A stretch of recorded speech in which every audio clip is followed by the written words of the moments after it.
শুভ দুপুর আমার সমস্ত বন্ধুদের। আজকে আমি একদম ইন্ডিয়ান না, একটা কন্টিনেন্টাল খাবার ট্রাই করেছি, বানিয়েছি, তাই আপনাদের সাথে সেটা আমি শেয়ার করতে এলাম। খাবারটির নাম হচ্ছে ইতালিয়ান লাজানিয়া। তো এই খাবারটি বানাবার জন্য আপনার বাড়িতে যা যা শীতকালের সবজি থাকবে সেগুলোকে একদম ছোট ছোট করে কেটে কড়াইয়ে অল্প বাটার দিয়ে সেগুলোকে আলতো করে একটু ভেজে নিতে হবে, মানে ওই যে বলে না সতে করে নিতে হবে, তাহলে ওটা একটু কাঁচা থাকবে আর একটু সেদ্ধ সেদ্ধ হবে। একটু রসুনের ভাগটা বেশি দিতে হবে, কারণ রসুনের যে ফ্লেভার, যে গন্ধটা, সেটা ইতালিয়ান খাবারের সাথে ভীষণ ভালো যায়। আমার কাছে বেল পেপার, মাশরুম, কর্ন এগুলো ছিল না, কিন্তু ইউটিউবে বলেছিল এগুলো দিতে, কিন্তু আমি ওগুলো দিইনি। আমার কাছে যা ছিল সেগুলো দিয়েই আমি এটা করেছি, একটু মটরশুঁটি এইসব দিয়েছি। আবার জানেন এটার জন্য দরকার লাগে লাজানিয়া শিট, সেটাও আমি পাইনি। তখন আমি ইউটিউব সার্চ করে দেখলাম যে পাউরুটিকে একটু চাপ দিয়ে পাতলা করে বেলে এটা করা যাবে। তো আমি সেই মতন পাউরুটিকে একটু হালকা করে পাতলা পাতলা করে বেলে নিলাম। বেলে নিয়ে সেগুলির উপরে ভালো করে একটু বাটার লাগিয়ে নিয়েছিলাম, যাতে ওগুলো একটু নরম। বাটার লাগালে কি হয়, পাউরুটিটা একটু নরম থাকে আর খেতেও একটু বাটারের ফ্লেভারটাও ইতালিয়ান খাবারের সাথে খুব ভালো যায়। তারপরে আমি কড়াইয়ে একটা হোয়াইট সস লাগে, এটার জন্য কড়াইয়ে আমি অল্প একটু বাটার দিয়ে, আপনার সবার ঘরে ময়দা থাকে বা কর্নফ্লাওয়ার থাকলে আরও ভালো, ওইটার মধ্যে বাটারের মধ্যে অল্প একটু কর্নফ্লাওয়ার বা ময়দা দিয়ে ভালো করে নাড়াবেন। যখন ওই ময়দাটা একটু ভাজা ভাজা হয়ে আসবে তখন তাতে অল্প দুধ অ্যাড করবেন। দুধ অ্যাড করলে দিয়ে দুধটা অ্যাড করার পর ওটাকে ভালো করে নাড়তে হবে, না হলে আবার দলা পাকিয়ে যাবার ভয় থাকে। এরপরে নেড়ে নেড়ে যখন ওটা একটা গদগদে ভাব হয়ে আসবে, বেশ সুন্দর একটা ফ্লেভারও পাবেন আপনি ওটার থেকে, তখন ওটা আপনি উনান থেকে নামিয়ে নিচে রাখবেন। নিচে রাখার পর আপনি একটি অরিগ্যানোকে কেটে অল্প অল্প করে ওটাতে মেশাবেন। ও হ্যাঁ, তারপরে আপনি একটি পাত্রে ভালো করে বাটার লাগিয়ে নেবেন। অ্যালুমিনিয়ামের পাত্র হলে বেশি ভালো হয়, কিন্তু আমার কাছে তো অ্যালুমিনিয়ামের পাত্র ছিল না, তাই আমি স্টিলের পাত্রতেই ভালো করে বাটার লাগিয়ে নিয়েছি। বাটার লাগিয়ে ওই যে পাউরুটিগুলিতে বাটার লাগানো পাউরুটিগুলি আছে সেইগুলিকে আস্তে আস্তে ওটাতে সাজিয়ে নিতে হবে, ওই টিফিন বক্সটাতে।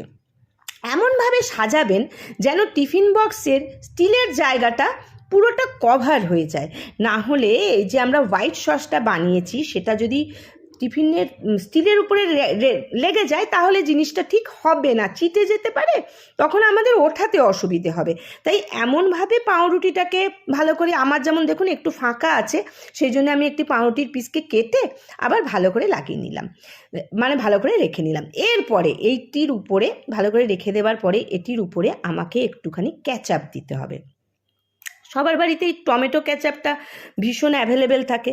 আপনি প্রথমে কি করবেন, ওই পাউরুটিগুলির ওপরে টমেটো ক্যাচআপ একটুখানি ভালো করে ছড়িয়ে দেবেন। টমেটো ক্যাচআপটা দিলে কি হবে, একটা টেস্টটা একটু ভালো হবে, একটু মিষ্টি মিষ্টি হবে, আবার ক্যাচআপে একটু লঙ্কা গুঁড়িও থাকে, সেই জন্য একটু ঝাল ঝালও টেস্ট আসবে।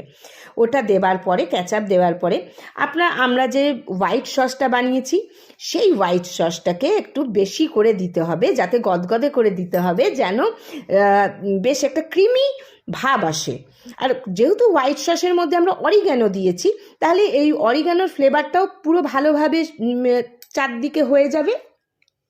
অরিগ্যানোর ফ্লেভারটা খুব ভালো লাগে ইতালিয়ান খাবারে। এরপরে যে ভেজিসগুলো আপনি রেখেছিলেন এটার উপরে ওই ভেজিসগুলো আপনি দিয়ে দেবেন। ভেজিসগুলো দিয়ে যতটা সম্ভব ভালো করে এপাশ ওপাশ করে দিয়ে দিলে কি হবে, ভেজিসগুলো চারদিক থেকে ওটা ভালো করে পরিপক্ক হয়ে যাবে। এই স্টেপটাকে আপনাকে আরেকবার করতে হবে। তার আগে ওটাতে আপনাকে মোজারেলা চিজ বা যে কোনো চিজ আপনার বাড়িতে আছে সেটি দেবেন, এবং চিজটা বেশ, যারা চিজ খেতে ভালোবাসেন আমার মতন বেশি করে ভরে ভরে দেবেন, কারণ চিজটাতে অন্য কিছু নয়, চিজের যে একটা টেক্সচার ওটা তো ভালো লাগেই দেখতে আর খেতেও ভালো লাগে। তার উপরে একটুখানি অরিগ্যানো দিয়ে দেবেন যাতে ফ্লেভারটা ভালো আসে। এই স্টেপটা আপনি আরেকবার পুনরায় করুন, যাতে এটা লেয়ার বাই লেয়ার জিনিসটা খুব সুন্দর হয়। তো যাই হোক, এইভাবে ওনারাই মনে হয় আমি যেটা ইউটিউবে দেখেছিলাম, ইতালিয়ানরা এটা লাজানিয়া শীটে করে তো শীটগুলি খুব পাতলা হয়, ওরা 4-5টা স্টেপে করে, 4-5টা লেয়ারে করে, কিন্তু আমাদের পাউরুটিগুলো তো অত পাতলা হয়নি। যাই হোক, আমি 2টো স্টেপ করে এটার উপরে আবার ওই রকম চিজ ভরে দিয়ে ঢাকা দিয়ে আমি গ্যাসে একটি কড়াই বসিয়ে রেখেছিলাম। সেই কড়াইয়ে কিছুটা জল গরম হতে দিয়েছিলাম, এবং জলটাতে আমি কি করব না, এই টিফিন বক্সটা জলের উপর চাপিয়ে দেবো, যাতে সেটি ভাপে। এটা অ্যাকচুয়ালি এটা কেক ওভেনে করার কথা, এটা বেকড ফুড, কিন্তু আমার কাছে এখানে ওভেন নেই, কেক ওভেন নেই, সেই জন্য আমি গ্যাসের মধ্যে কড়াইয়ে জল দিয়ে এটি বসিয়ে দিলাম, এবং এটি 7 থেকে 10 মিনিট এটা এইভাবে ভাপে হবে। ভাপে হবার পর আমি খুলে দেখব জিনিসটা কেমন হয়েছে, কারণ আমি আপনাদের আগেই বললাম এই প্রথম আমি এটা বানিয়েছি।